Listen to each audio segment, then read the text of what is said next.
কেকেআরের গম্ভীরের জায়গা পূরণ হওয়ার পথে দৌড়ে গিয়ে প্রোটিয়া কিংবদন্তি। বন্ধুরা, ভিডিওটি শুরু করার আগে ভিডিওতে অবশ্যই একটি লাইক করে দেবেন এবং চ্যানেলটিকে সাবস্ক্রাইব করে রাখবেন ক্রিকেট বিশ্বের সমস্ত খবর সবার আগে পাওয়ার জন্য। তো চলুন বন্ধুরা, শুরু করা যাক। 25-এর আইপিএলে কলকাতা নাইট রাইডার্সের মেন্টর হবেন কে, সেই নিয়ে কিন্তু এখন প্রচুর আলোচনা চলছে। গৌতম গম্ভীর যখন ভারতের হেড কোচ হতে পারেন এমন খবর ছিল, তখন থেকেই নাইটদের পরবর্তী মেন্টর নিয়ে আলোচনা শুরু হয়েছিল। কেকেআরে গম্ভীর ফিরতে কেকেআরে কিন্তু সোনার সময় ফিরেছিল।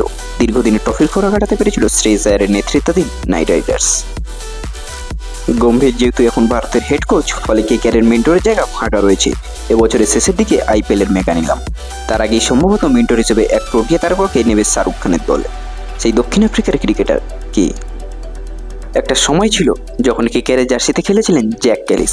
2012 এবং 2014 সালে গম্ভীরের অধীনে আইপিএল জয়ের স্বাদও পেয়েছিলেন, কিন্তু তিনি তাকে এবারে নাইটদের মেন্টর করা হবে বলে শোনা যাচ্ছে।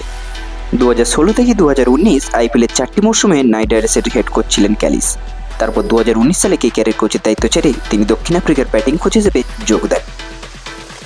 একাধিক রিপোর্ট অনুযায়ী প্রাক্তন প্রোটিয়া অলরাউন্ডার দখল করতে পারেন কিন্তু কেকেআরের গৌতম গম্ভীরের জায়গা। কয়েকদিন আগেই লখনৌ সুপার জায়ান্টস তাদের মেন্টর হিসেবে জাহির খানকে দলে নিয়েছে। লখনৌ এই মৌসুমে কিন্তু কোনো মেন্টর ছিল না। 2022 ও 2023 সালে আইপিএল গম্ভীর ছিলেন লখনৌয়ের মেন্টর। তিনি এবছর কেকেআরে যোগ দেন এবং যার ফলে লখনৌ মেন্টরহীন হয়েছিল। এবার 2025-এ আইপিএলের আগেই সুপার জায়ান্টস সেই জায়গা পূরণ করেছে। তবে দেখার বিষয় এটি, কেকেআর কি গম্ভীরের জায়গায় ক্যালিসকে মেন্টর হিসেবে নিয়ে আসবেন? বন্ধুরা, আপনাদের কি মতামত অবশ্যই কিন্তু কমেন্ট করে জানাবেন এবং চ্যানেলটিকে সাবস্ক্রাইব করে রাখবেন ক্রিকেট বিশ্বের সমস্ত খবর সবার আগে পাওয়ার জন্য। হ্যাঁ বন্ধুরা, ভিডিওটিকে কিন্তু বেশি করে শেয়ার করবেন। তো চলুন, দেখা হচ্ছে কিন্তু নেক্সট ভিডিওতে।